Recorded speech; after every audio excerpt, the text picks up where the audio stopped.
This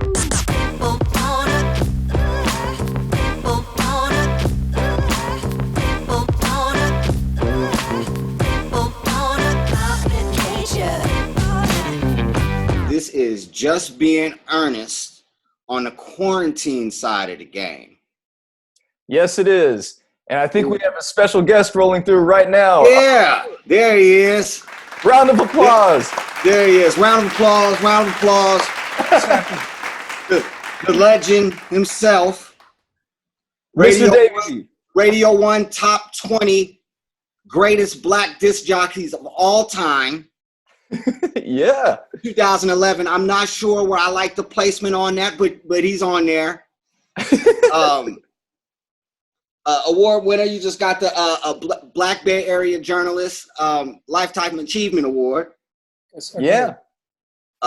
Friend of mine, pioneer in this journalism game in hip hop. I appreciate it. And just activism and news in general. Man, thank you for joining us today. It's good to see y'all. How y'all been doing? I'm so used to seeing y'all down at our other spot. Oh, It's been a while, man. I needed wires and mics and new speakers and everything, man. You know. Me too. Now, notice how Davey D immediately knew to just call it the spot. Like, we've tried to keep that a secret within our show to not let people know. Yeah, exactly. Yeah, I know. I know what time it is. So how you been holding up? We've been listening to your mixes. Oh, man. On Mixcloud. If anybody don't know, Davey D put out mixes on Mixcloud pretty much every week. Yeah. The quarantine mix series. It's been good.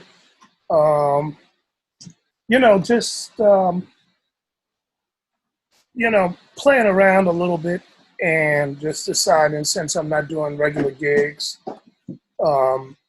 really it's been a thing of listening to my music. Hey, how you doing, little man? Hey. It's been a thing of listening to a lot of music and just kind of stretching out.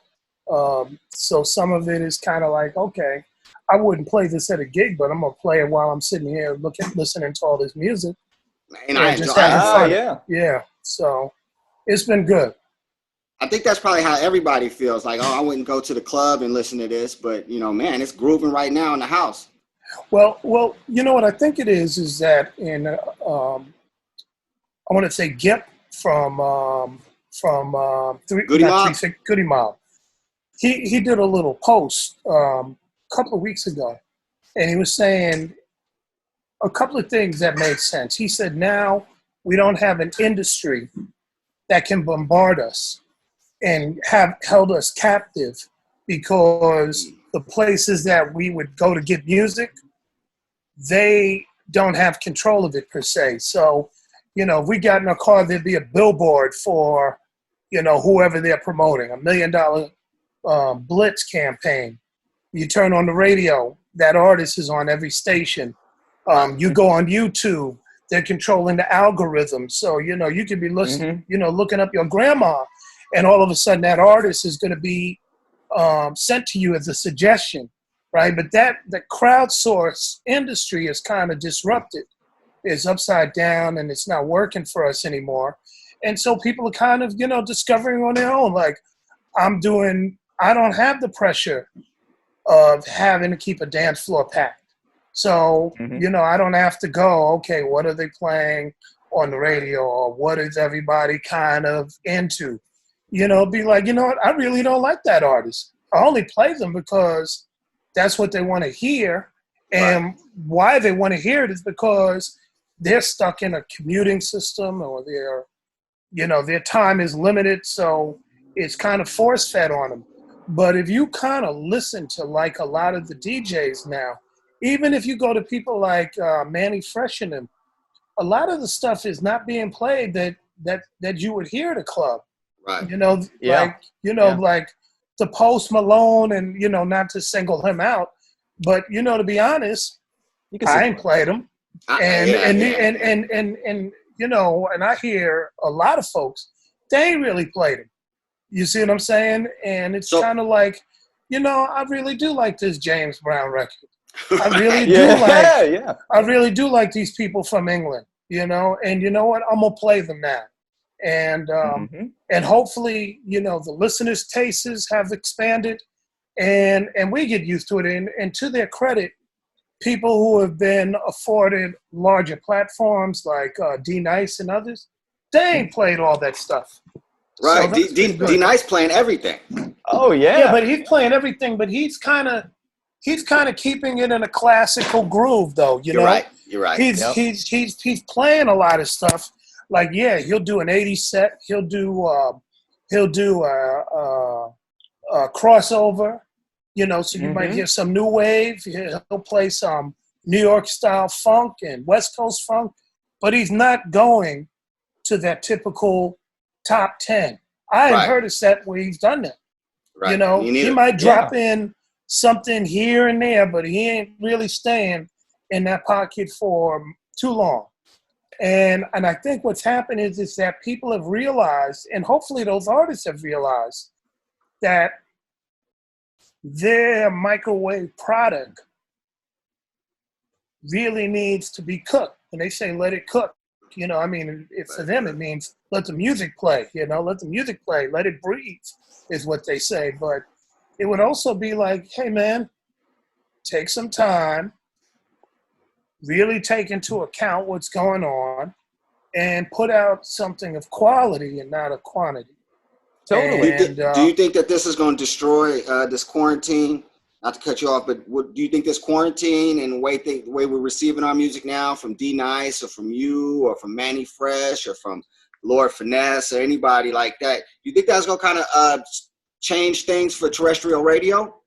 No, I think terrestrial radio is locked in to an antiquated model of pay for play, and you were there for a long time. Yeah, I was doing radio I still do radio, but if you're talking about in the commercial sense, I did that in some form or fashion for damn near 20 years. Right. So, you know, there's a lot of history in that. But the point that I'm getting at is that part of its model is that it needs favors from record labels, and it needs some sort of business input, you know, from them. So I can give you an artist for free to come to your big concert. Okay, what do you get in exchange? You're going to play this artist 100 times a week. What does 100 times a week mean? You're going to hear it every hour and a half, right, for the next 3 or 4 months. You get 3 or 4 record labels that you have a similar deal with, and you can understand how you can go to Baltimore and Baltimore be in Houston, Houston be in Detroit, Detroit be in LA, and LA be in the Bay, and close your eyes and you wouldn't know what city you're in because it's literally the same playlist. It's literally the same approach and presentation. And every once in a while you might hear, you know, D12 in Detroit and an E40 here and, you know, some local cat somewhere else, but it's not really... It's rare. It's not, you know, you should go to a place and be like, man, I like coming to Arkansas in the summer. Why? Because, man, they play this type of Arkansasian music. They got a whole vibe to it. The scene is unique. You know, they got special stores that they only have in Arkansas. But I don't want to go to Arkansas and they got a Bed Bath and Beyond like we do, you know, and they got a Hot and a Wild and a Power, you know, station, and you know, and they all do. They all do. So I think, you know, if things are going to change, people are going to have to really continue to ride that horse. And there's a group out here from Vallejo called SOB and RBE, and they were on the Black Panther soundtrack and all of that. Yeah, and I had never heard them on. I know about them from the internet. I found out about them from the internet. Yeah, they had that hit song "Auntie," you know, for a while, and that was like that kind of blew up. And you know, they're younger, you know, so they have a sound, and I get that, and it speaks to a particular generation, and they did okay, and it was good look for Ryan to kind of elevate them a little bit. But you know, again, even with them, you know, I think if they're looking at how things are situated, they might want to ask themselves, will our music stand the test of time? Right. You know, is it going to be here 10 years from now? Right. And if not, then maybe you want to go back and figure out why. And I think that question applies to all artists, you know, veteran artists too, that have been kind of like, let me just rush this project out. And it's like, you know, like if you think about some of the projects that came out in the 80s when they had that funny drum sound, right. you know, you know, like let's go from the 90s back to the 70s, you know. Right. We're not really trying to stay there. You know, we'll do the new wave stuff and some Prince, but there's a whole lot of folks that you're just kind of like, you know, you was one like Paul Abdul, you know. Yeah. Right. You know, I'm not really trying to hear that record again. Ever you know what I'm again. saying? I mean, You know, that you know, it's just yeah. When it comes to, you know, whether music will stand the test of time, especially what you hear off radio, a lot of times, you know, Ernie and I have talked about this, like, for the most part, like 90% of what you hear on the radio is, we kind of equate it to basically like fast food, where it's just like they're throwing it at you, it's ads all over the place, and you consume it, and you digest it incredibly quick. It's not something that is really, you know, like prevalent enough to where it's going to stay with you and really have that kind of meaning where you remember the first time you heard that record. Right.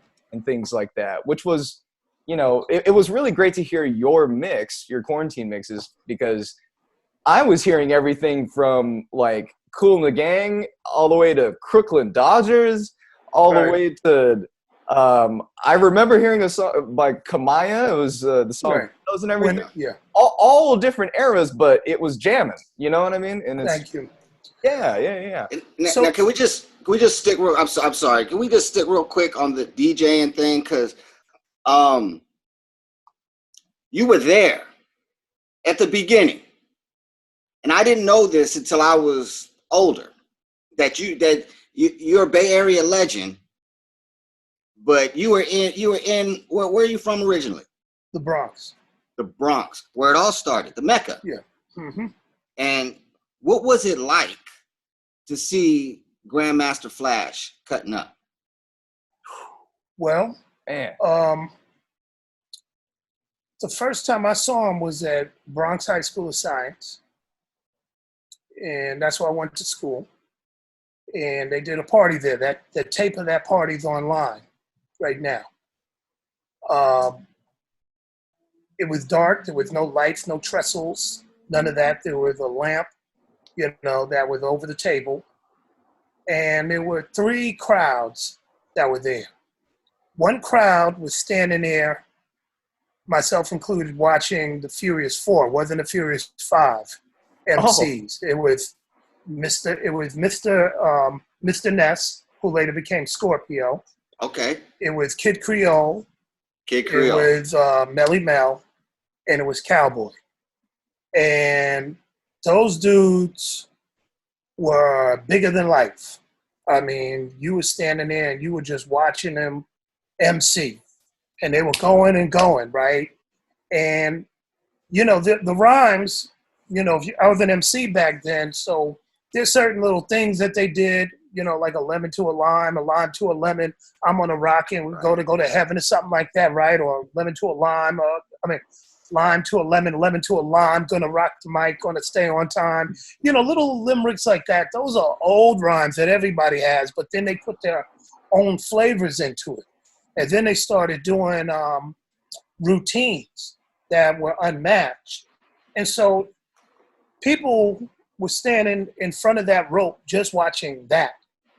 There was another crowd that was watching Flash, who, you know, Flash was his own entity. Flash didn't look to the MCs and go, what do y'all want to hear? You know, it wasn't, you came to see Flash. So that's how big he was. And if you rhymed, you had to rhyme to whatever he was doing. And so his DJing, you know, like, you can't really appreciate it until you really realize, like, he's not using Technique turntables that everybody else does. Mm-hmm. He had a 45 underneath the 12-inch record that he's spinning around. So that 45 is ruined, and the other side of that 12-inch record is ruined, right? He's cutting and scratching just like somebody is today, right? Without those tools. And he's doing it for the first time. So there's no blueprint. There ain't no YouTube for him to go back on. There ain't no scratch convention and people showing you how to move your wrist and do all this stuff. He's literally the creator, him and Theodore and others. So you're watching in awe. And, you know, to this day, I remember that Flash party, that first one I saw. I mean, it's magical. You know, I don't really know how you can describe it, except that it was just like, first of all, you got little props. Like, yeah, I went to a Flash party, you know. It was like, that was like huge, you know. That was like, wow, you know. And you were really the person or the man if you were able to get a tape of that party, right? Some people were able to, others not until years later. But they were the creme de la creme. And underneath them was the Cold Crush 4, saw DJ Barron and Breakout and Sha-Rock. I mean, out of all the people that I saw back then, Sha-Rock was probably her and Melle Mel were the two. Sha-Rock, right? yeah, she had it. Sha-Rock was, I mean, you know, sister would stand, arms folded, have the mic. It was 4 people. It was Lil Rodney C. It was Jeff. I'm gonna remember the other ones. You know, forgive me for forgetting names right there. But Sha-Rock, when she got on that mic, it was a different thing. And she opened up with that echo chamber. Yes, y'all to the beat, y'all. And she was so raw that dudes said her rhymes, you know, and didn't change the gender. You know what I mean? So it'd be like, yo, I'm a queen and I can sing. You was gonna say that rhyme. Right? You was gonna bite her style. So, you know I did. I know DMC did. He's on record saying, I mean, Sha-Rock was the absolute, you know, probably one of the rawest. Lisa Lee was pretty good, but Sha-Rock, woo, yeah. She's Lauryn Hill before Lauryn Hill. Right. You Just know, once. she's Queen Latifah before them. You know, she gave birth to those MCs. So she was pretty raw. Melle Mel was raw. The other person that was really raw that doesn't get as much credit is Kool Moe Dee and the Treacherous 3. They were super raw. Kool Moe Dee got one of my favorite lines of all time. Yeah. He said, I never had to run from the Ku Klux Klan. Well, he was doing speed rhyming way before, you know, we even knew, you know, all these multi-syllable rhymes, him and the Treacherous 3. And the Crash Crew was pretty good. You know, they were good. So this was all at the same time? This is all at the same time in the late 70s. So the thing you got to remember, too, is at that time, there's no records. There's no radio play. There's none of that. So the generation, the time span between artists, you know, 3 or 4 months, it could be a whole new different crew. Right. So, you know, we had a crew. I was in 2 crews. One was called The Avengers, which was in the Marble Hill section of the Bronx, and the other one was called Total Death Crew, TDK, which was in Co-op City, Section 2. So anybody who knows, there was Section 5 was where all the black folks lived, but Section 2 was also where we lived. And the person that headed up this crew was a guy named Terrorai, Karamakinde, right? So he's an African brother from Rhodesia, which is now Zimbabwe. And I bring that up because it's important to understand there was a dynamic about hip hop that is international. It spawned the black diaspora. So Terrorai was the first person, or Mr. T as he called himself, was the first person I heard rap as 2 and 3 different characters, right? You know, doing a routine. So he's like, I'm going to be this person, I'm going to be that person, I'm going to be the other person. So I remember him doing that, having all these rhymes and then having routines that we follow, right? Mr. T. Mr. Terrorai Karamakinde. So, you know, again, he's also able to dip into his his Zimbabwe roots, the African roots, and bring that to the table. Flash and them and all the other people, they're coming from various parts of the Caribbean. And also, we have a large influx of Puerto Ricans who are right there alongside us. So there's not a separation the way some people would look. First of all, you couldn't tell who is who, because sometimes Puerto Ricans, like the original Salt and Pepper was with a group called the Fantastic Romantic Five, and you have Whipple Whip and Dada Rock and Kev and all those guys. And, some of them is Puerto Rican, but they're my complexion and your complexion, right? Right. And it's all Caribbean. So, but I bring that up because the rhythms, we all know Tito Puente. We all know Ray Barretto. We all know all that boogaloo stuff, as they called it back then. So that ain't no strange thing. Ain't nobody sitting around going, what is this? That ain't us. That's like, no, this is a part of what we, what we were a part of. And natural.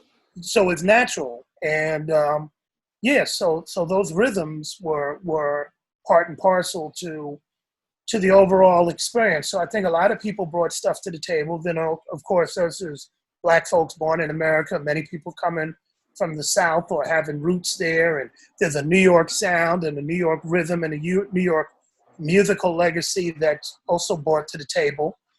And where does Kool Herc fit into all of this? Well, Herc is the father. Herc comes from Jamaica. He does the first house parties, right? He's the first one to really, let me give a little history in this way. Thank you. Because there's a lot of debate about how things formed and how things didn't and all that. There were always DJs. There was a shift in the late 60s. So many of us weren't even around then, but there was a shift in the late 60s with bands disappearing and DJs coming into the fold. So disco takes hold. And when we're talking about disco, we're talking about black, funky disco, not John Travolta disco. We're talking about disco that becomes New York City club music and later becomes house music, that type of disco. Right. So there's a lot of DJs that are going on. That's starting to come in. So you had disco DJs, older cats who DJ'd. Some of them had influence into hip hop. Pete DJ Jones, Eddie Chiba, would be a couple that come up. There was a whole DJ scene in Brooklyn. Mm-hmm. But what made Herc different is that Herc came to the parties, and he throws this party, him and his sister Cindy, and it's a back-to-school party, and Herc is like, let me play some of this reggae stuff, because he's from Kingston, right? Kingston, Jamaica, and they're like, the hell is this? No, we're not trying to hear this, and I don't even know if Bob Marley, if he even had a record on the radio, if we knew, anything by him. But no, that wasn't happening, for the people that went to that crowd. They were still into James Brown and all that. So Herc started playing that. And, he'll tell you himself he was playing funk, but he was also playing Manu Dibango, who just passed. Right. So, he was playing Funky Soul Makossa. He was playing Senga. So he was playing these African rhythms at these parties, which, people took to because that was the flavor, and people weren't really like sitting there going, what the hell is this, right? A lot of groups, the mandrills and all of them, were playing around with those conga sounds, with those African sounds, which ran parallel to that Caribbean sound, right? Those Tito Puentes, mambo, congas that you would hear. So Herc started playing these breaks. He started isolating those songs, and he started playing like, what? We don't need all this singing and all this talking. We're just going to play these breaks, these drum beats. And that's what made him different. That's what laid the blueprint that everybody else followed. So the break was Herc. The break was Herc. Wow. Right. And so, by the time I go to parties now, and Herc was doing his parties, I'm nowhere to be seen, right? I'm not old enough, not knowing enough, none of that stuff, right? But by the time I do get to parties in the late 70s, you're talking about you didn't hear a full record. I never heard a full record, ever. So like that Flash party we went to. First of all, the only song that I recognized that he played from the radio, WBLS at the time, was Living It Up, right? Living It Up, living it up. Oh, yeah, Friday night. Living It Up. I'm going to remember who did it in a minute, right? But you only heard the breakdown. So you heard Living It Up, living it up. And it's like, okay, I know that song. And then it's like, oh, yeah, yeah, yeah, yeah. And then it's the drum beat, bap, bap. And then the MCs are going on, right? So he'll bring it back, living it up. Oh, yeah, yeah, yeah, yeah. And then it's bouncing back into the thing. So you might have heard a line from a familiar song, but you never heard the whole song. Right. You know, ain't nobody going on. Huh? Bell and James, wasn't it? Bell and James, thank you. Yeah, Bell and James, right? So you never heard the entire song ever at any of these parties. And, you know, you're talking about 6-7 hour party, you know, that would just go on. And, yeah, that's what it was. Man, so how do you feel, what is your opinion on the golden era? Because to me, it seemed like the beginning would be the golden era, or the 80s. No, because back then it was just in the boroughs, right? It was like the hyphy scene in the Bay. It was like everybody in the Bay knew, but nobody you else could go knew down. about it. You could go down to LA and they'd be like, I don't know what you're talking about. You know, we don't do that down here, right? If you remember, like 2005, I had a place in LA, so I can tell you that wasn't, you know, people weren't doing it. They had their own scene going on in LA. That was so Ice-T wasn't popping. No, I'm talking about, well, I'm just giving the comparison with the hyphy movement, right? So if you go back at that time, right, and this is why I'm saying this to make this larger point. So if you go back at that time and you had Rick Rock and you had, obviously Dre and Fabby and Keek and everybody and all that, you know, there was like a million hyphy songs, right, that were just popping off, right? And it was a certain sound. I would hear that when I was up here. And when I went down to LA, I'm hearing the beginnings of your Kendrick Lamar's and your Nipsey Hussles. And there was an LA scene that was starting to burgeon out there, right? And so that's coming on. And it wasn't really popping off up here. And ours was starting to get a little bit of notice. You know, they were starting to play some of that on the radio because some of the songs went national. And then Cats was like, look, we got a scene down here. Y'all going to play it up here. And, you know, at the time KMEL was like, no, we're not going to play that. So it was like, let's pull the plug. You don't play us, we ain't playing you. Right. So the radio aspect of it didn't really jump off. But in terms of the larger point is that all around the country at that time, they had a different scene. So they had a crunk scene in Atlanta and a snap scene, and they had a screw scene in Houston. And they had some in Baltimore, too. They have a up-tempo club scene up there. Every city had its own thing. Right. So to dial it back to this thing with Herc and them, at that time that hip-hop was happening, right down the road, 2 hours away in Washington, D.C. is Go-Go. Right? And D.C. is not enamored with New York. D.C. is not looking at New York going, ooh, that's the Big Apple. D.C. is like, yeah, that's what y'all do. We're Chocolate City. We're like 80, 90% black. What are you? You're not 90% black, so we do our thing. So we got this go-go thing jumping off at the same time that hip-hop is jumping off, right? If you come out to the Bay has its own thing. It had a funk movement going on out here. Right. Same time as hip-hop, right? So people in bands, you know, that would be like the Tonys before they were the Tonys. So it would be Dwayne and his band, Alpha Omega. They had a dance thing going on. They was into Parliament, and everybody was a musician. And, you know, and if you talk to some of those cats, they can tell you the bands that they were in. So like Al Eaton was in a band, right? I think it was out the Together Band, and you know, and Ant Banks was in a band, and E40 and his brothers played in a band, right? And Grambling. Well, they were musicians, right?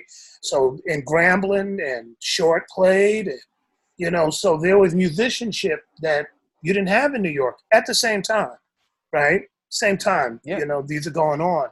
And so Chicago has its own thing jumping off, which eventually morphs into house, right? If you talk about late 70s. You go to Detroit, they have their thing. You're starting to see the beginning of techno, you know, what became techno music is starting to jump off. So a lot of these scenes some of these scenes were centered around DJ culture and its expansion. And a lot of this was centered around musicianship, funk in particular. You know, Miami, it was a little bit of the Caribbean stuff. It was some of that reggae and getting that big bass sound. And it was also DJ culture with Luke and all those guys doing what they were doing, you know. So and a lot of the reggae stuff is also DJ culture as well. I mean, it's people who are musicians, but it's also the playing of that music. So it was... Especially the dance hall stuff. Yeah. So the thing is that, you know, you live in a city like New York, you think the whole world is like it, unless you were one of the few that got to travel. So when I traveled and I went to other places, because I used to play tennis, I was a tennis player, and I traveled to go to tournaments. And I go to other places and, you know, people like, I don't know what you're talking about. That's not what we do in Connecticut. And that's right up the road, you know. Right. That's literally like going to Sacramento. It's like, this is what we do. And it's like, yeah, I have a cousin, but check this out. We play these type of records, we do these dances, and, you know, and that's cool, but that's not what we do. So so that was the magic of it. You know, was, you know, you thought the whole world was doing that. And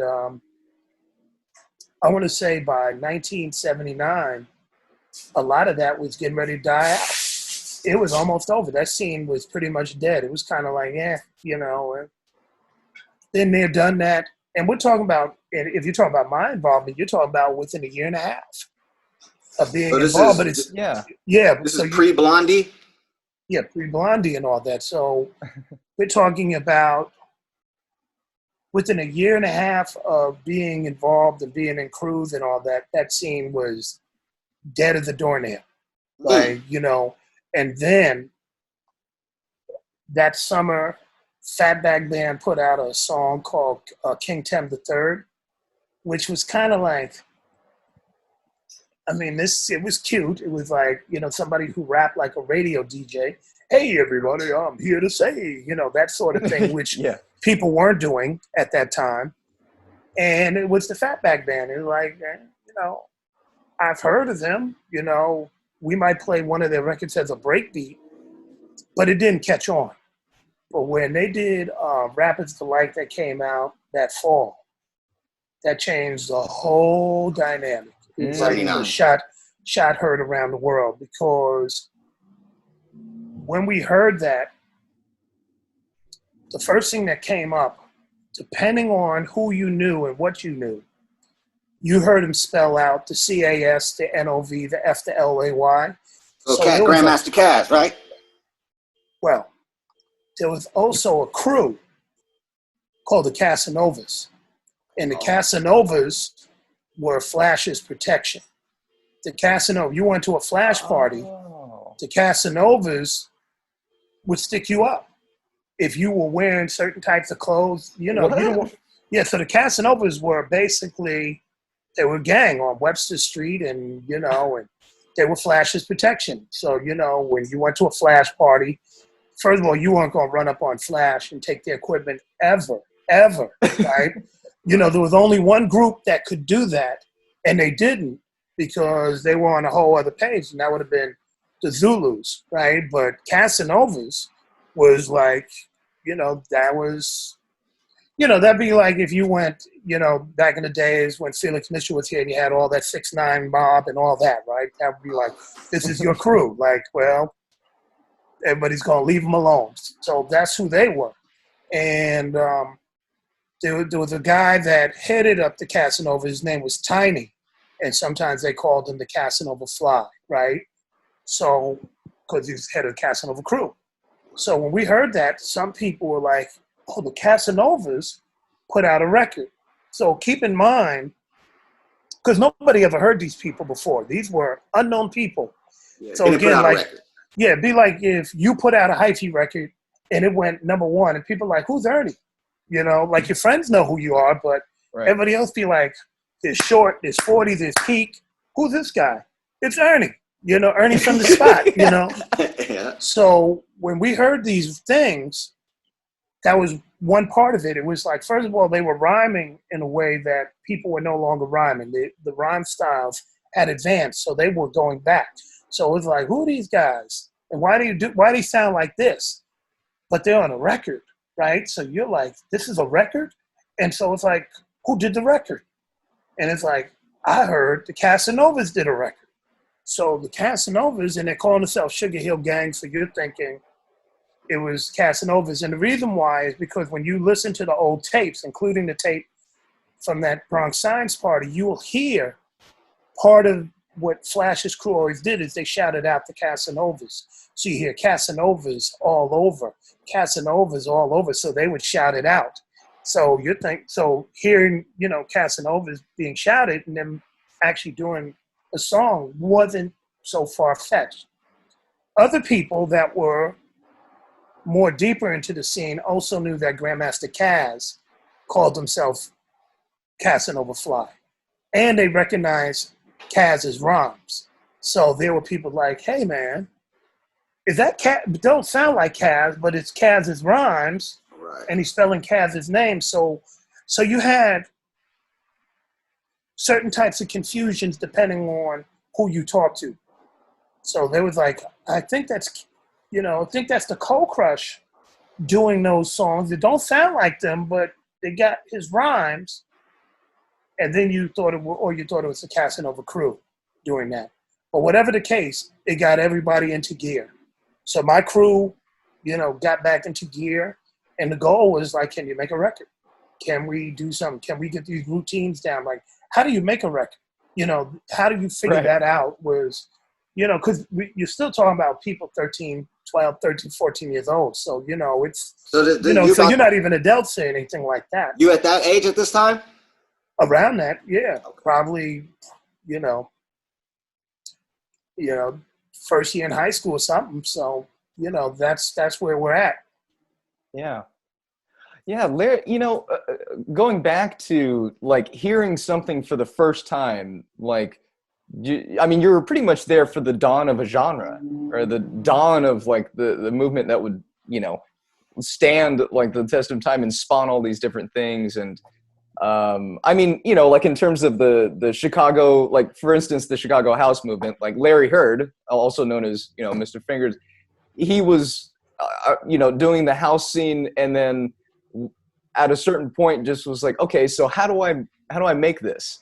And so you were a part of not just the dawn, but like this wave of like, okay, so how do I make this type of music? but I was one of thousands of people, so there's a hierarchy, there's levels to this, right?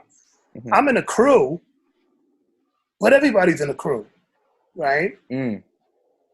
We did gigs, but it wasn't like we was like, you know, like these dudes is doing gigs. So there were ghetto superstars and, you know, who were well known. Yeah. These would be like your Michael Jackson-ist type of groups. Flash, Bambaataa. Herc wasn't even on the scene as much by then, right? Crash Crew, right? Treacherous 3, Spoonie G, right? We can go on, right? Jazzy 5, all that. So there are these groups that you would see on the flyers and all that. And then there's everybody else that's trying to, you know, make a little name. So in my neighborhood, people knew who our crew was, definitely. Mm-hmm. You know, there's some receipts. If you talk to people I came up with, because some of those cats went on to do records, you know, and put out material. Yeah. They will tell you themselves, like, we learned from him, right? He was a couple of years older than us, and he told us how to do that. the same way that I learned. But that's a local thing. That's like, living in one part of the Bronx, going to another part of the Bronx, and bringing that information. Because I lived in the epicenter, which was in the Soundview section, but at one point I also lived in Riverdale, which would be like living in Deep East Oakland and then moving to the lake, right? Mm-hmm. Two different worlds. So, somebody from the Deep East who is, junior high school, coming all the way down to the lake, be like, man, this is too short, and there's this, right? And folks over here, if they didn't have all the communication and all that, it'd be like, what are they doing? And you would take notes. So that's literally what it was, being in the epicenter and then going to another part and then bringing that information without the aid of a cell phone, without the aid of YouTube, without the aid of any of that. So you're like, well, how did they do it? Oh, let me show you. I think the dance steps went like this. What did they say? I think the rhymes went like this. Wait, hold up. I got a tape. But it's a tape that's been dubbed over like 10 times. So you're listening to that tape and going, I'm hearing yes, yes, y'all. Yeah. And I'm hearing lemon to a lime, lime to a lemon, but I don't hear anything else. So then you're trying to fill it in. So that's what that was. It was like putting the pieces together, unless you had enough, as they said back in the day, juice or back, meaning that, when I was in Soundview and I went to a party with 100 people, right? We're going to go to this party. So I don't know who all them hundreds are, but we all walking down the street from this housing project / neighborhood to this event here. And so you rolled like that. And, that's a fun thing to do at that time. You're not putting a social, logical meaning to it. This is just how you did. But when I went to another part of town, you had to go by yourself, and that wasn't always the smartest thing to do, or you just weren't in a position to really do it. You weren't near the train stations. You didn't have enough back. How you going to go to a party at 13? And you know what I mean? All those different types of things. Whole different thing when you're in the hood and you're like, what are y'all doing? Well, we all going over here to Castle Hill because there's a block party.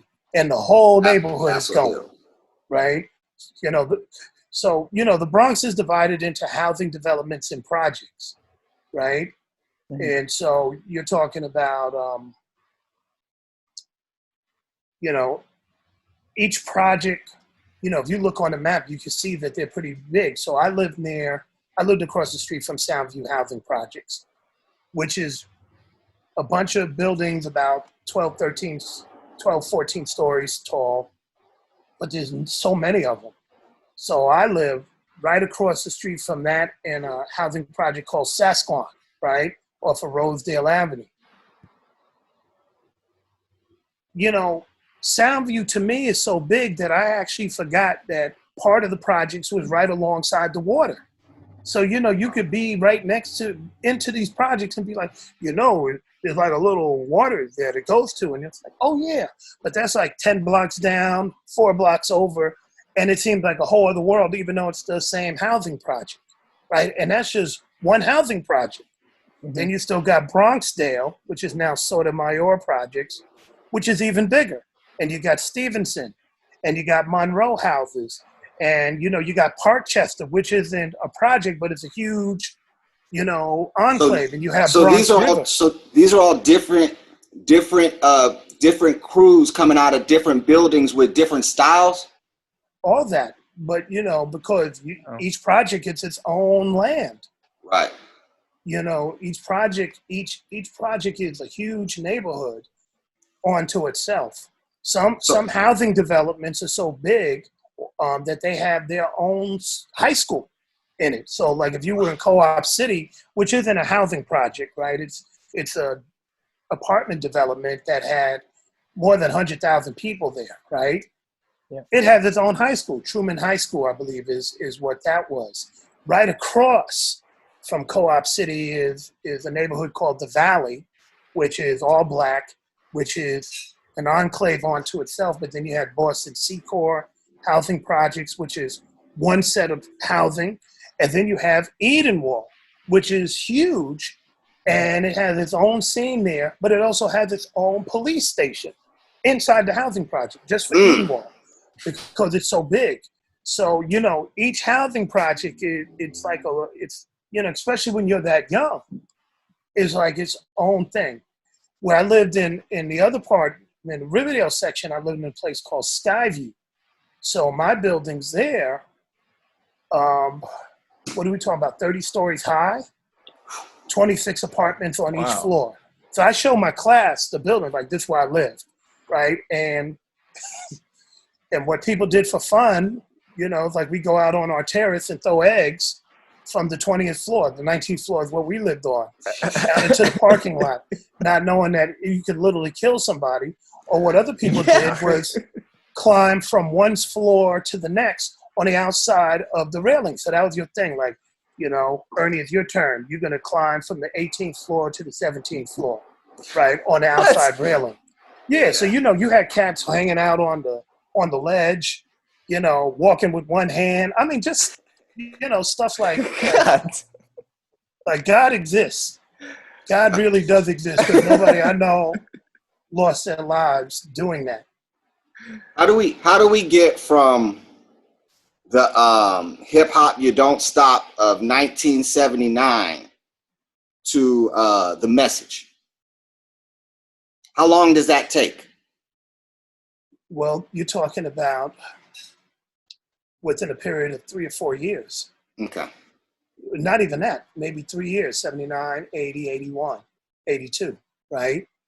So first, you know, when Sugar Hill comes out, then you have Flash and everybody else who immediately get signed and almost immediately put out records, right?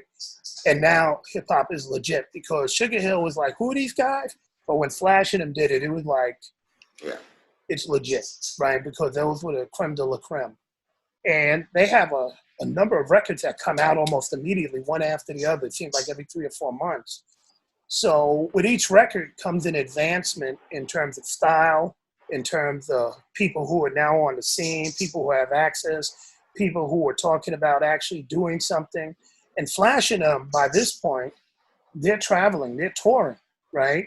So they're opening, they started out opening for like Rick James and the Bar Caves and Cameo, and was killing the shows to the point it was like, hey man, you know, y'all said we ain't musicians, but we're going to show you what time it is. So, you know, I remember Flash would say that they would perform, and people were like, man, y'all don't have no instruments, man. Y'all not real musicians, right? And they would tear the stage up because they were showmen. They knew how to do good shows.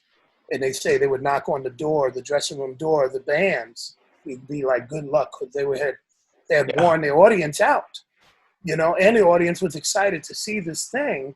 Like, oh, we heard the Sugar Hill Gang, but man, y'all are like, I don't know who y'all are, but y'all are, you know, so people's eyes were open to that.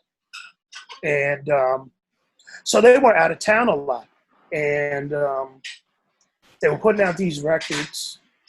And then finally, this dude named Ed Fletcher, his rap name was Duke Booty, he was a teacher, wrote a song called The Message.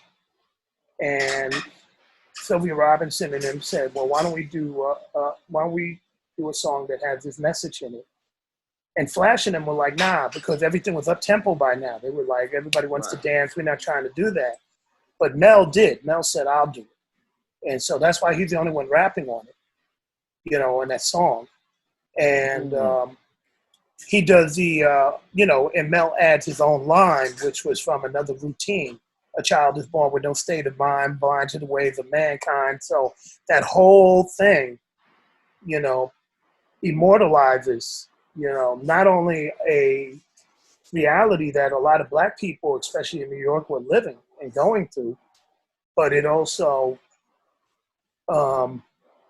shows you the power and the potential of this thing called rap and hip hop. Definitely. So would you say that song should also get credit for making hip hop more of making it, people realize it's more of an art form, and so you could talk about more than just dancing. You could talk about, you know what I mean? No, I mean it meant that you could be more political. Okay, but, I think that's where I was trying to go with it. Yeah, but you know, hip hop exists because it was connected to political movements, right? So let me explain. Dambada and the Zulu Nation, you can say whatever you want, but their existence as a group that was the equivalent at that time to the riffs that you see in Warriors. Like, you ever see the movie Warriors? Yeah. And that large group, the riffs? Yeah. That was Zulu Nation back then, right? So they were feared. There was a whole lot of them. If you was in a crew and you wasn't, you know, didn't have the Casanovas or the 9 crew, you had Zulu back, right? When I lived in Soundview, all I had to do was say I live in Soundview, and I never, ever had a problem because that was Zulu Nation. You know, it's like, he probably knows somebody that's with that group. You see what I'm saying? That's what it was. So they were also trying to be cultural. And, you know, they had the influence of the Panthers and the influence of Nation of Islam and the 5%. So they're trying to bring some sort of aspect to it.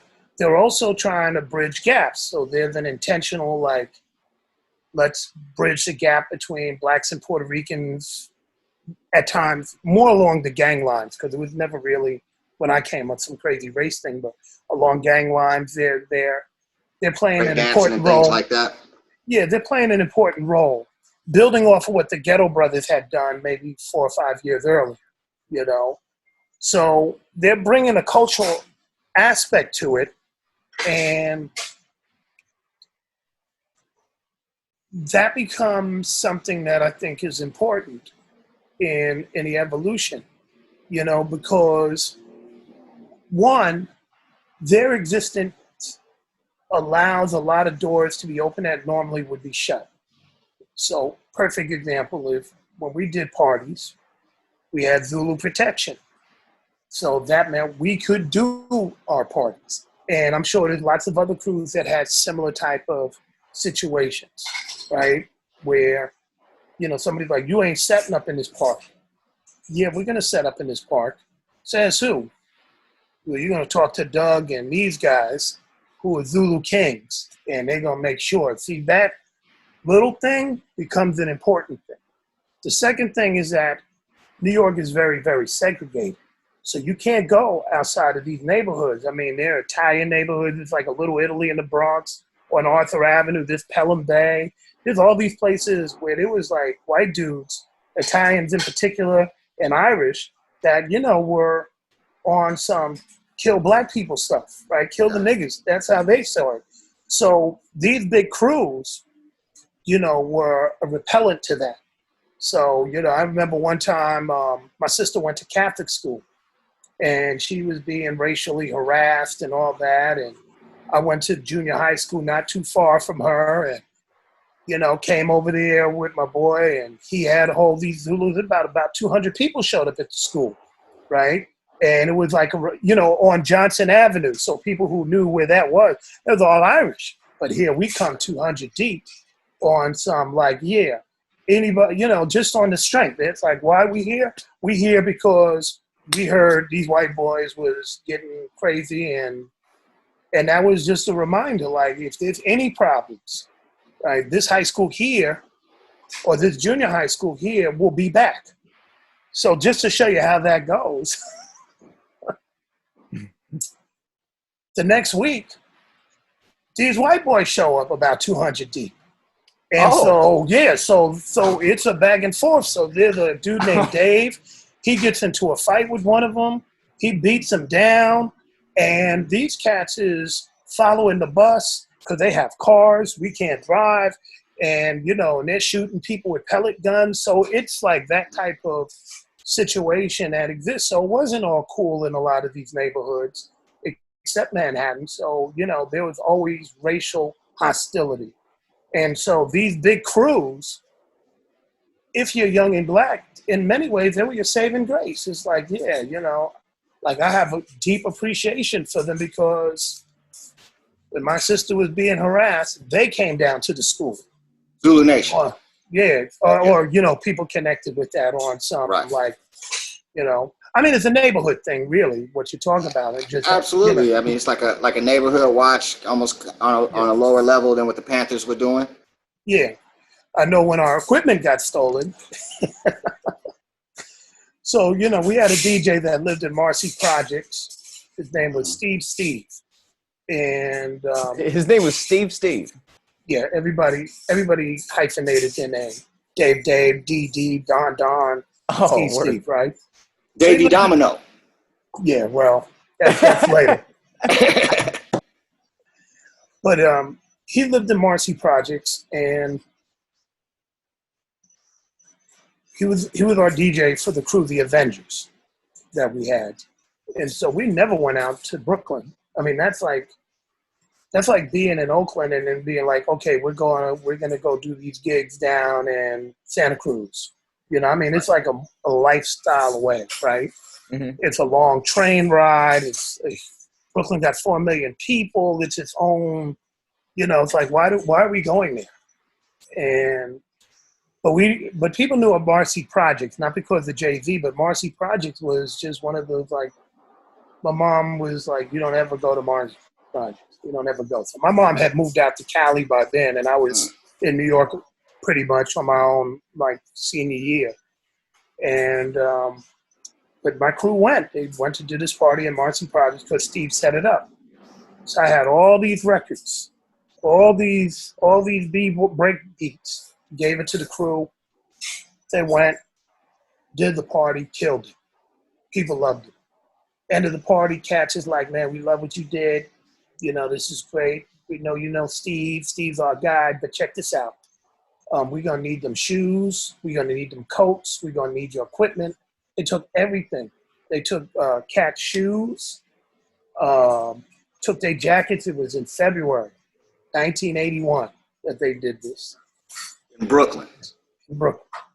And January, February, you know, they did this. And in an act of benevolence, reached into the wallets that they took from people and gave them each $1 so they can get on the subway and thank them for, you know, because that was like the flyway to which you rob somebody or evict somebody.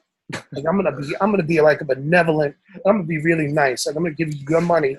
How much money do you need to get home, young man? Here you go. Here's 10.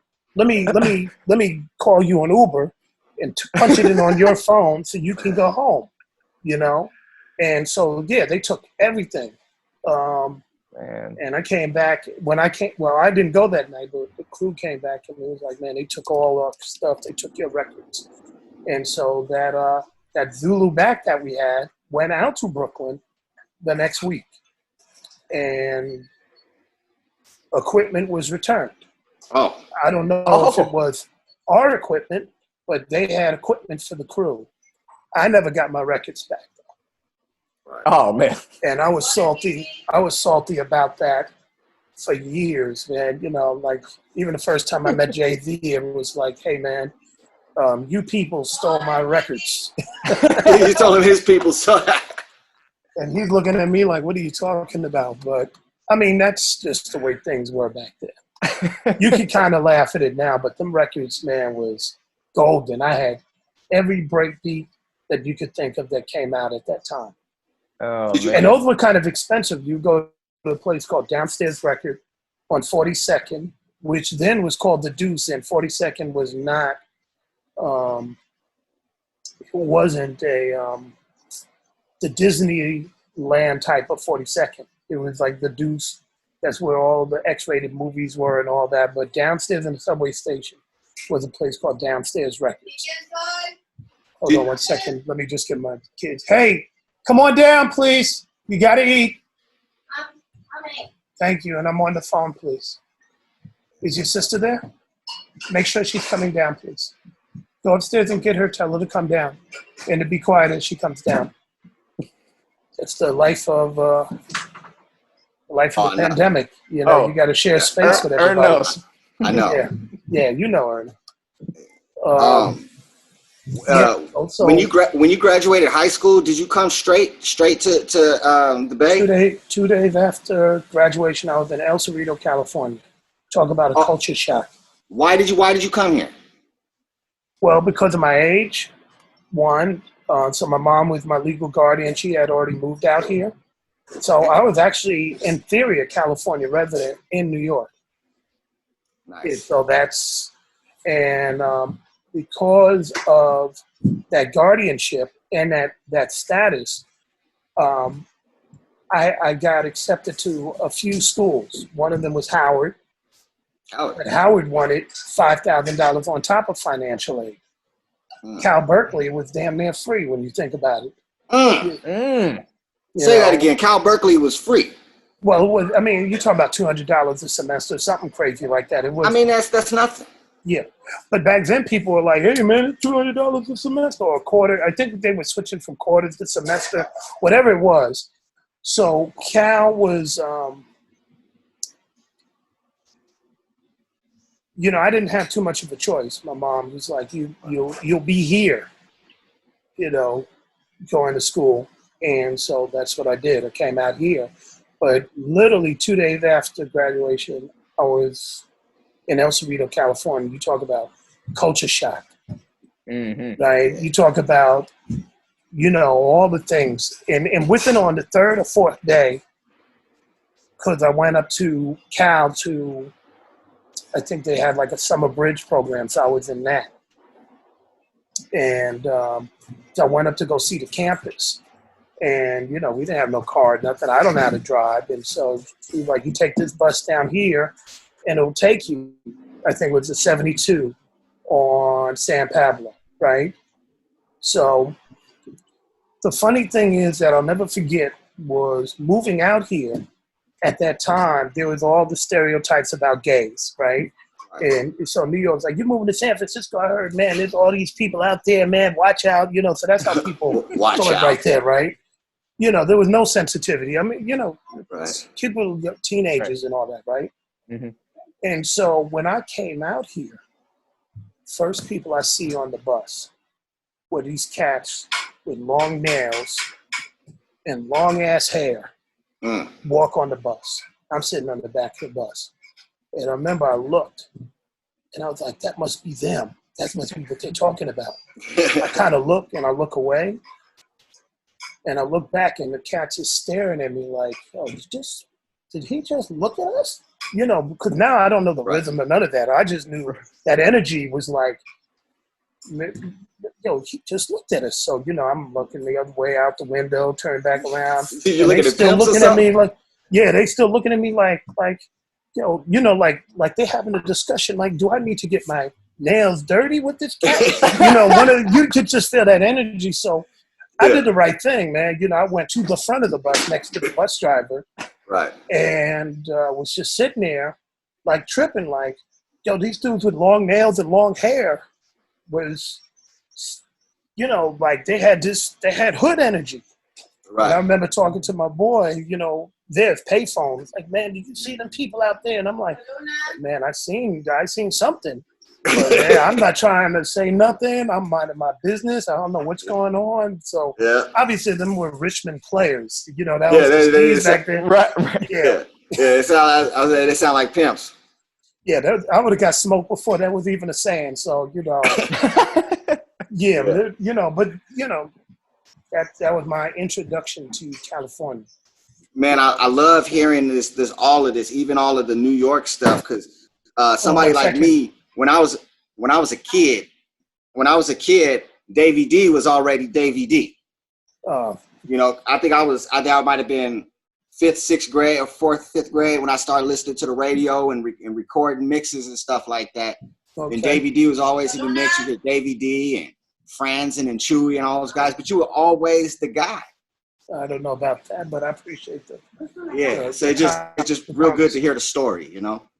Well, I think all of us have stories, and you know, I mean, when you think about it, our high school experiences, our neighborhood experiences, I don't know if they're that unique when you kind of culminate them all together. They're interesting because, you know, I could tell you about Soundview and somebody else can tell you about 6-9 and somebody else can tell you about Parkchester Village. Or I was listening to Mac Mall the other day and he's talking about Crest, right? Crest, all right. those, right? All those stories are interesting, but they're interesting because they're never ever centered in the collective reality that many of us experience, right?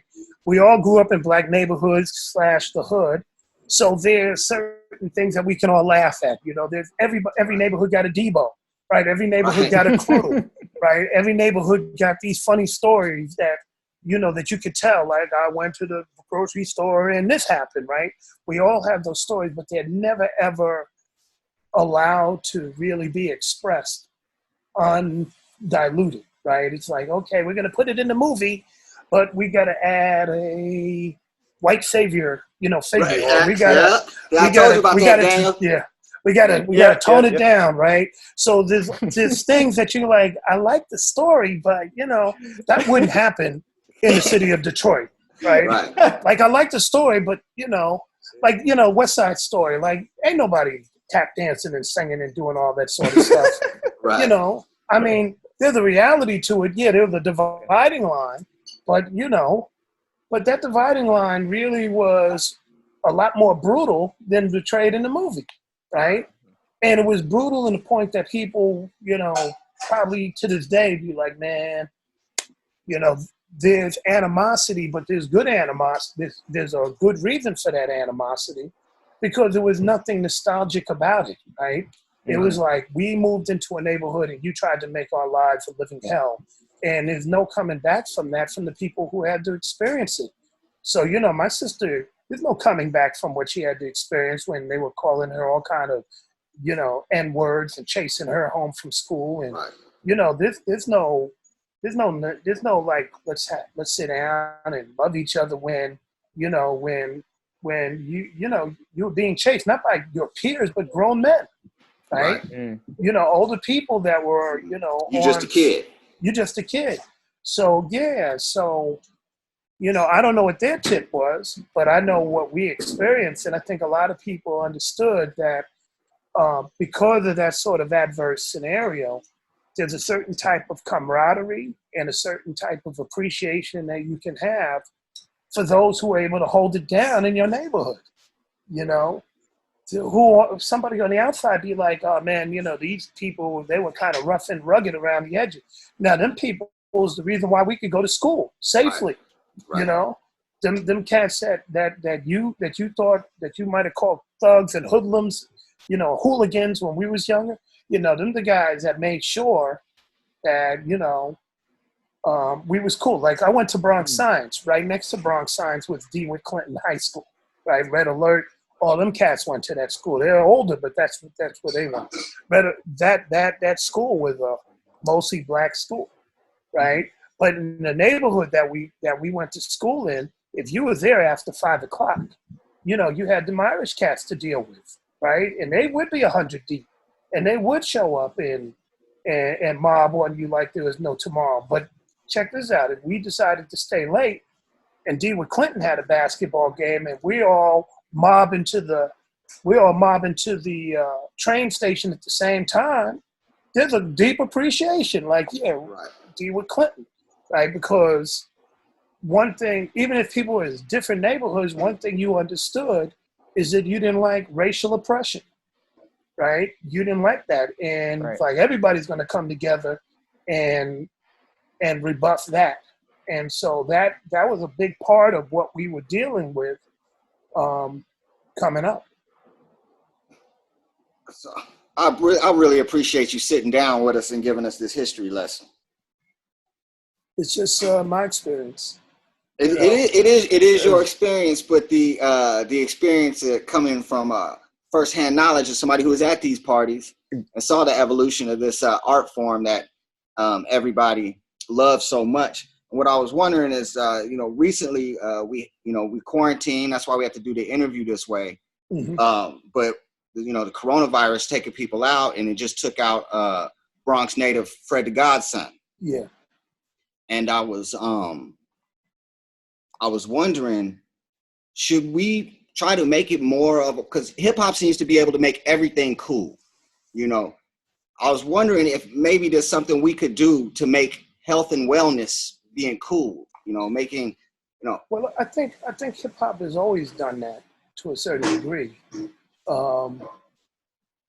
Whether or not it was people talking about vegetarianism and all that and infusing that in rhymes. Yeah, I see Salt and Pepper did Let's Talk About Sex, Let's Talk About AIDS. And it's always been that, but above and beyond a song, there's always been those type of conversations.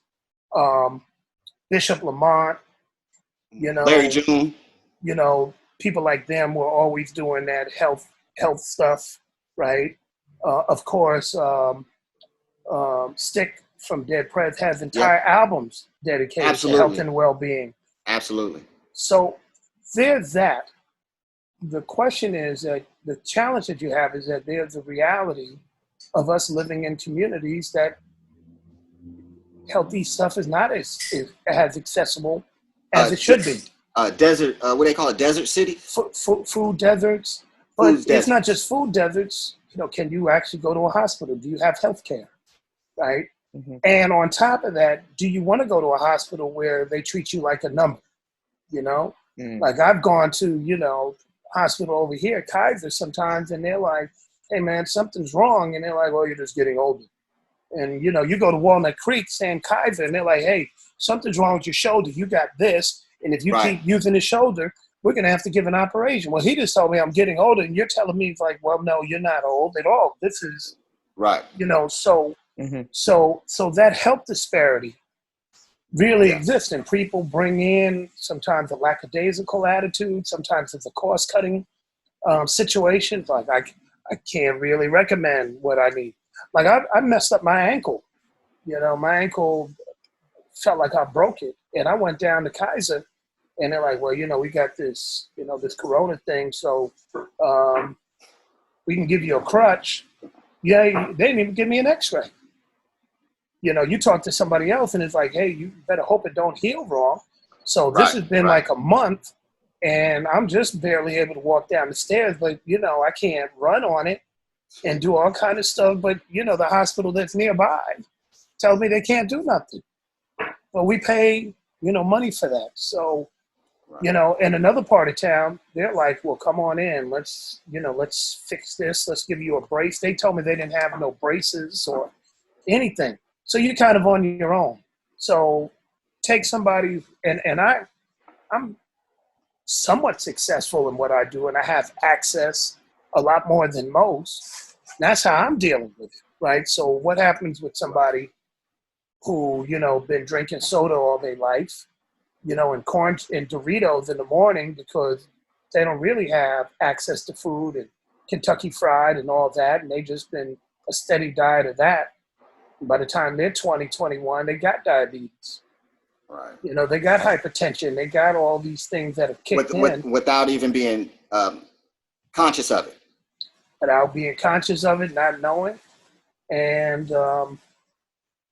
you know, nobody there to really say. You know, the schools aren't really making that the big priority. So you're just statistics, and you're trying to survive, you know, and nobody got time to be going into, you know, bad enough you go into the emergency room, they'll send you a bill, you know, and that's a bill that you got to throw away, but a big one, right? So, yeah, so I think what hip hop could do best is use its political voice and be like, let's make sure all our people have access to the types of tools that will allow them to thrive in a world that can be overwhelming, not just on a financial tip, but it's overwhelming psychologically. You know, you were talking about Fred the Godson, right? Him passing, but I got a guy, you know, that's there now who, you know, is my elder. Right, who, you know, was a Zulu king and really went to Herc's parties and, you know, was a factor back then. We're talking about Charlie Rock, you know. That cat has lost 12 people in this month alone. Oh, my goodness. Whoa. This hit New York hard. 12. right? And so, yeah, they may not be known because we know Fred the Godson because he's been on a couple of records and he's been on people's freestyles and all that.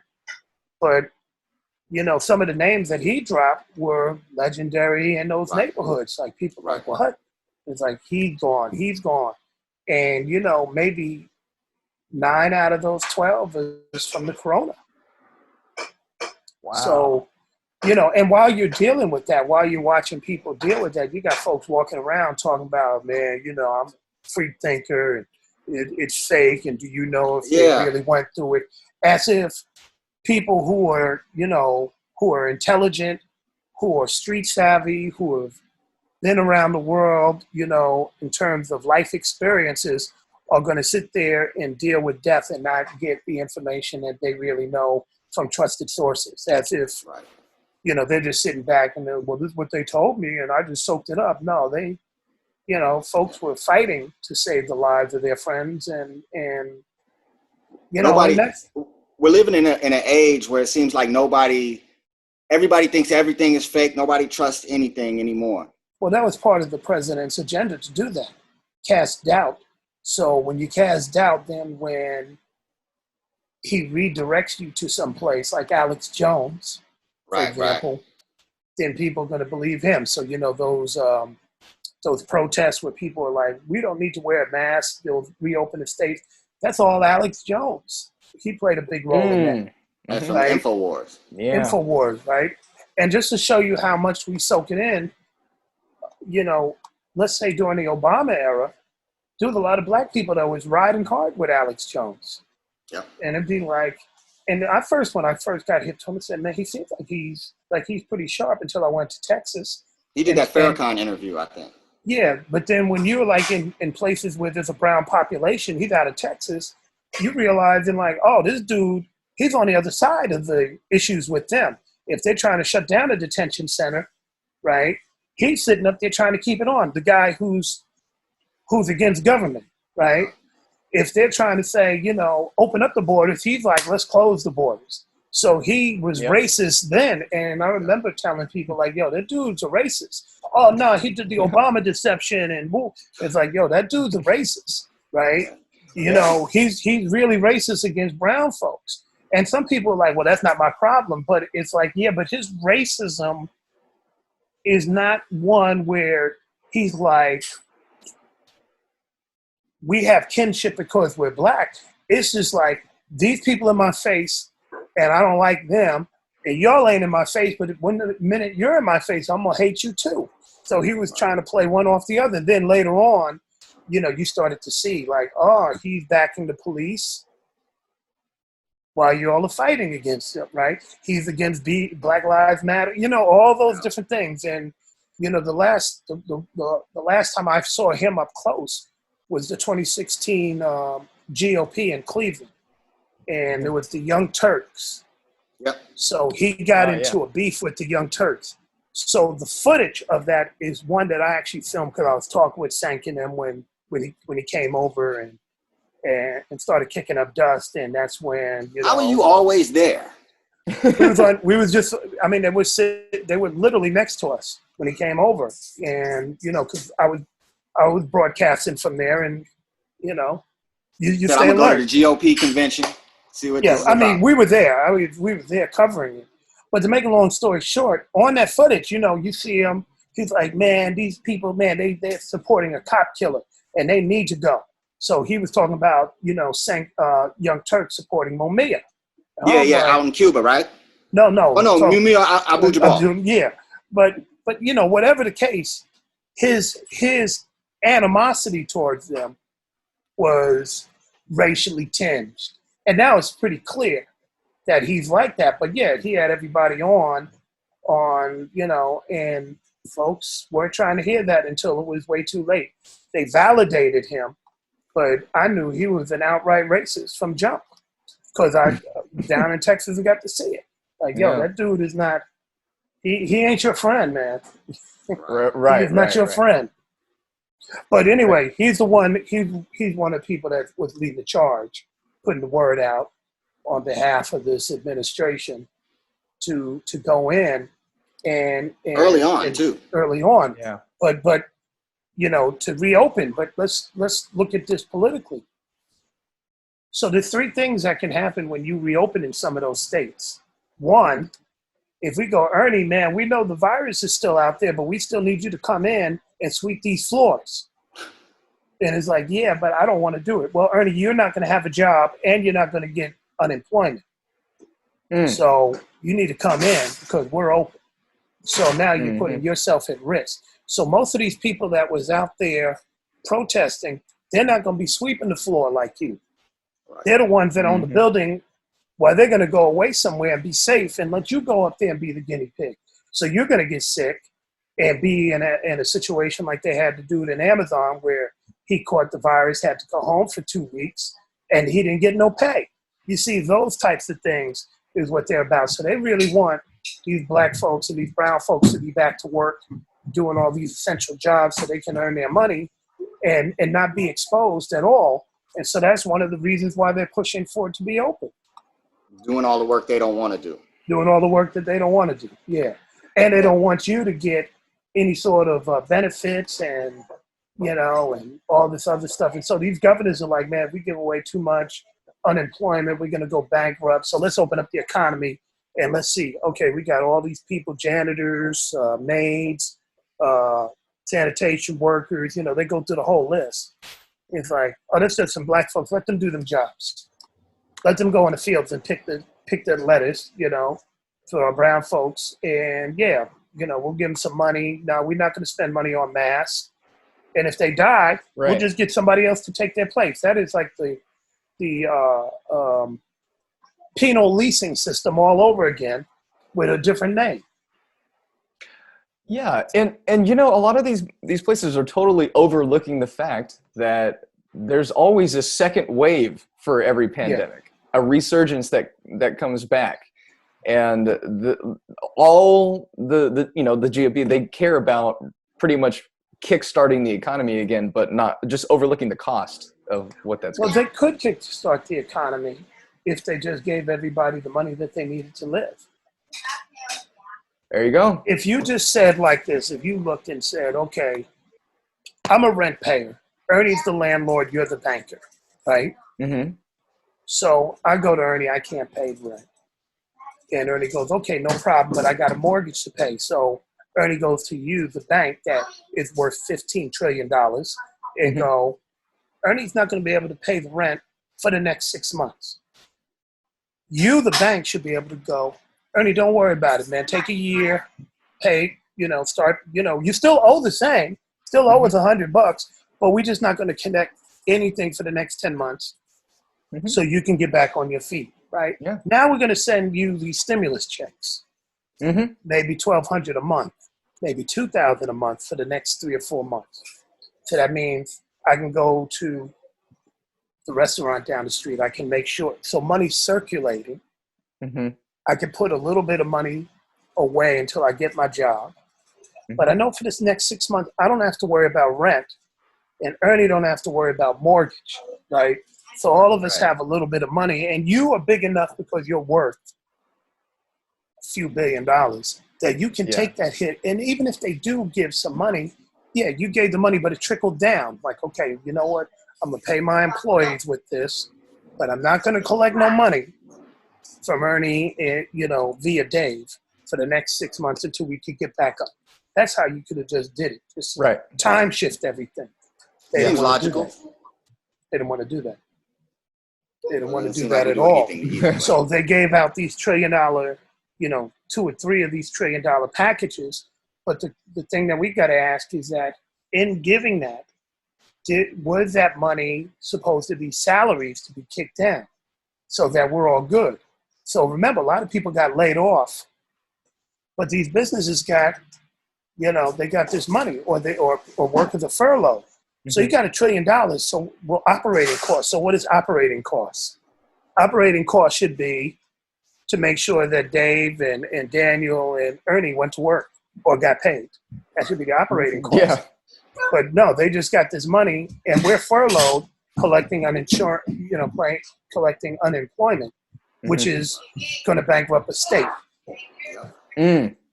So it's a real interesting thing that they're doing. Man, Looks like my kids are banging on the door. They want to come in now. Yeah. They're mine are running around. So I appreciate you doing this with us. no doubt. Thank you for having me. dude. And thank you for doing it. Hopefully we can get you in our studio sometime. Right. And give us some more of these, drop some more of these jewels on us. Okay. I'm going to leave you with one thing since we talk about the economy. Yeah, please do. So many of us exist in what I'm going to call the crowdsource ecosystem, or we're part of the crowdsource economy. In other words, we depend upon large gatherings for our respective businesses to thrive. So Daniel does sound engineering, right?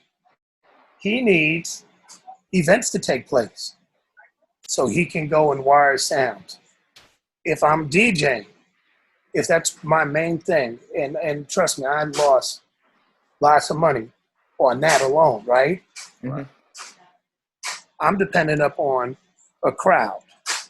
The work that you do, your day job depends upon that crowd economy. If you think about it, people come in, it's like, hey, you know, I got these events happening and you provide for them.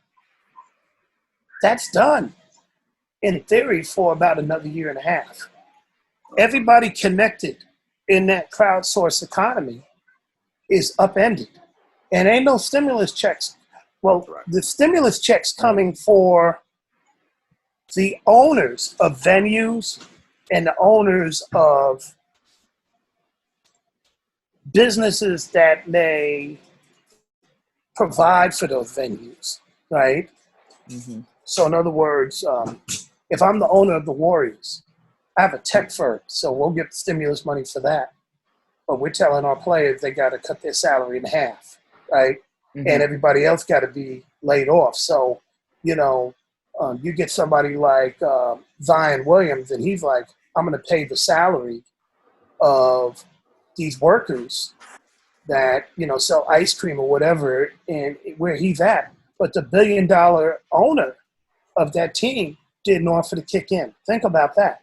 And he probably got a stimulus check for the loss of revenue, right? But that stimulus check, did that go down and say, hey, you know what, Zion? Don't even worry about it. We got this stimulus check. We're going to pay for those salaried employees. Nah. So it's a real hustle and a game. So those people are getting broken off for their businesses that are outside of the crowdsource economy, but everybody else is upended, and they're going to be upended for a long time. Right. So you think about all the people, you know, so yeah. So, you know, that's something that people need to look at. You know, Ern, I just want to add one more thing with Davey D. Take care. That I think, I mean, after hearing you talking about that, back in 2009 at the San Francisco Green Festival, you had a great speech on redefining love. Oh yeah, with Stick, when you was with Stick. Right.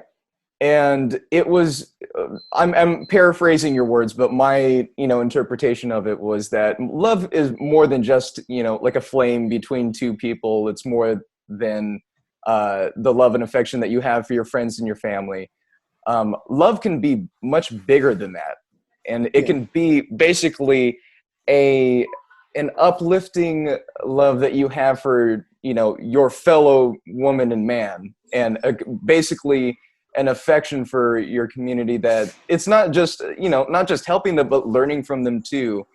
Right. And that is, the concept of that is so much more than just a one-on-one kind of love. It's like a mass appeal for uplifting and everything. And hearing that, I thought that there's no, like, especially right now, like the relevancy of that, you know, that concept of love, I think would be the most prevalent right now, because we're all in this together. I mean, we're all quarantined.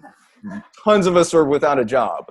So Yeah, I just thought I'd add that because I thought that was a great piece, and I will provide a link for that video as well. So it was called Agape Love, and it really comes from Martin Luther King, and so it's love that goes beyond the love you have for your wife and kids or whatever, but it's a genuine respect and concern for the world and people around you. Yeah. And one would hope that we have that, so we're constantly thinking, when you have that as a foundation, the first thing that goes through your mind is like, are the people that work for me going to be okay? Are we going to make them whole? And a lot of people don't have it. They're not wired that way. They're on something like, I got to get mine. But you're worth $50 billion. Yeah, but I need more. Right. And it's like, what are you going to do with all that?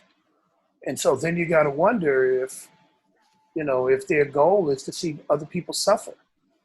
Right. I mean, is that what you're looking for? But I mean, the solution to this could be real easy. And if you really think about it, using that example, you could come off as a hero. Like Daniel said, you know what? Nobody pay me nothing for the next year, so y'all get back on your feet. You could go down and be that person. Yeah. But nah, Daniel's like, nah, I want every last cent right now, tomorrow.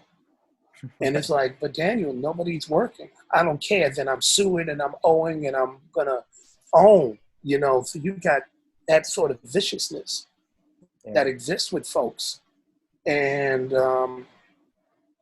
that's a real sad thing. I mean, to me, we should make note of that.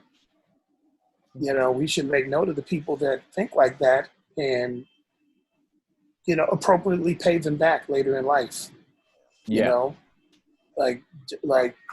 Politically pay them back, economically pay them back, but you can see their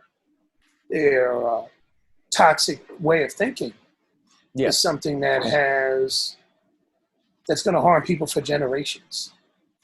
Yes. And that will eventually come back to haunt you. It's going to bite them eventually.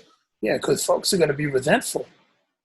Like Kanye bragging that he's a billionaire when people are without work. How people like, did he just brag about this? All right. Like, really? Like, oh, I'll never buy another Yeezy again just on GP. Like, you're not reading the temperature of the room. Like David Geffen was on a yacht bigger than most ships, keeping himself safe from the coronavirus. And then he sent out a tweet or something like, I miss my daughter. I forget what it was, but it was something like, yo, you on a yacht and people are losing their jobs and you're worth how many billions? Yeah. On a yacht. And people be resentful and they'll remember that. It's like the people walk around talking about, oh, this is fake, and you lost loved ones. Oh, really? Okay, well, my mama died from this, but I'm gonna remember you said that. Right. Exactly. Yeah. Because what they're putting forth is not they don't have no empathy, which would be love for your community. All right, so appreciate it. I appreciate you coming on, brother. Thank you so much, Davey D. Yeah. Thank you. That was special, man. Thank you. Media legend. Appreciate you giving me some credibility, brother. No doubt. Thank you. We need to come back and see you play them keyboards in the back, D. Oh, yeah. Yeah. He gonna start doing some live sessions eventually, hopefully. And he got that good equipment, so it'll sound good. He ain't gonna be like what's his name? Not Timberland. What's his name? Teddy Riley. Teddy Riley. He ain't gonna be like Teddy Riley. 50 people in a room and it sounds like crap. So yeah. Oh, not me, man. Yeah. Oh, Davey D. Thank you so much, man. Yeah. All right. Thanks a lot, guys. I'm gonna be calling him to get my sound right for my for my sure, live stuff. Oh yeah. Yeah. He's the guy. You're all my secret weapons. Like, man, why your stuff sound good? You know how I do, man. You know, I just got connections up there. You know, I know some folks. You know, I just know some folks. You know, the streets help me out. You know, but you're all of the streets, so I appreciate it. All right, y'all. Peace, y'all. All right, man. Peace, love, man. Thank you.